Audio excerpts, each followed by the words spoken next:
Hi all, நம்ம SKS கிச்சனில் இன்றைக்கி சப்பாத்திக்கு ஒரு சைட் டிஷ் தாங்க. நம்ம ஹோட்டல் ஸ்டைலில் குயிக்காக செய்கிற மாதிரி பார்த்துடலாம் வாங்க. அதுக்கு ஒரு குக்கரில் கொஞ்சமாக எண்ணெய் ஊற்றிக்கலாம்.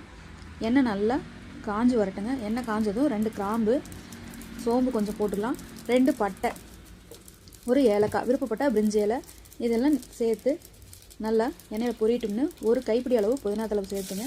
வதங்கட்டும்னு பச்சை மிளகாய் 2 நறுக்குன பெரிய வெங்காயம் இதை கலந்து விட்டுட்டு வெங்காயம் வதங்கினதும் கேரட், பீன்ஸு, நூல்கோல், உருளைக்கிழங்கு இது 4 சேர்த்துக்கலாம்.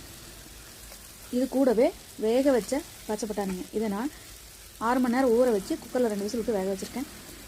அடுத்ததாக 1 டேபிள் ஸ்பூன் மல்லித்தூள், 1 டேபிள் ஸ்பூன் மிளகாய்த்தூள், நம்ம வீட்டில் அரைச்ச குழம்பு மிளகாத்தூள் 1 டேபிள் ஸ்பூன் சேர்த்துக்கலாங்க.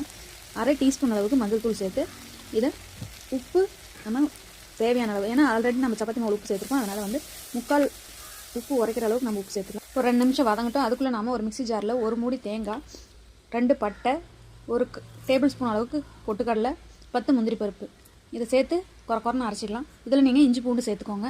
2 தக்காளி சேர்த்து அரைச்சிக்கலாம். நம்ம தக்காளி கட் பண்ணியும் சேர்த்துக்கலாங்க. இப்போ நம்ம அரைச்சாச்சு. இந்த அரைச்ச பேஸ்ட்டை நம்ம காய்கறிகளில் சேர்த்துட்டு, நான் ஆல்ரெடி இஞ்சி பூண்டு பேஸ்ட் வந்து நான் காய்கறிலே சேர்த்துட்டேங்க. நீங்கள் பூண்டு இஞ்சியும் தேங்காய் கூடவும் சேர்த்துக்கலாம். இப்போ அரைச்சதை சேர்த்துட்டு குழம்புக்கு தேவையான அளவு தண்ணி சேர்த்துக்கலாம். உங்களுக்கு தண்ணியாட்டம் வேணும்னா இன்னும் கொஞ்சம் தண்ணி சேர்த்துக்கோங்க.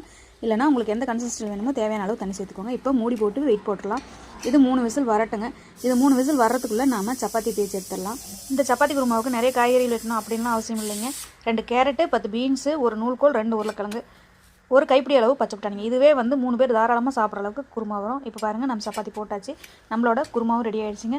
நீங்கள் வேணுன்னா எனக்கு கொஞ்சம் தண்ணி சேர்த்து ஒரு 2 நிமிஷம் கொதிக்கிட்டோம்னா அடுப்பு அணைச்சிடலாங்க. இல்லை இப்படியே இருக்கட்டும்னாலும் இதுவே கரெக்டான கன்சிஸ்டன்சியில் இருக்கும். நீங்களும் ட்ரை பண்ணி பாருங்கள். ஹோட்டல் ஸ்டைல் டேஸ்ட்டில் அப்படியே இருக்குங்க. இந்த வீடியோ உங்களுக்கு பிடிச்சிருந்தால் மறக்காமல் லைக் பண்ணுங்கள், சேனலை சப்ஸ்கிரைப் பண்ணிக்கோங்க. எப்படி வந்திருக்குன்னு மறக்காமல் கமெண்ட் பண்ணுங்கள். அடுத்த வீடியோவில் பார்க்கலாம். பாய்.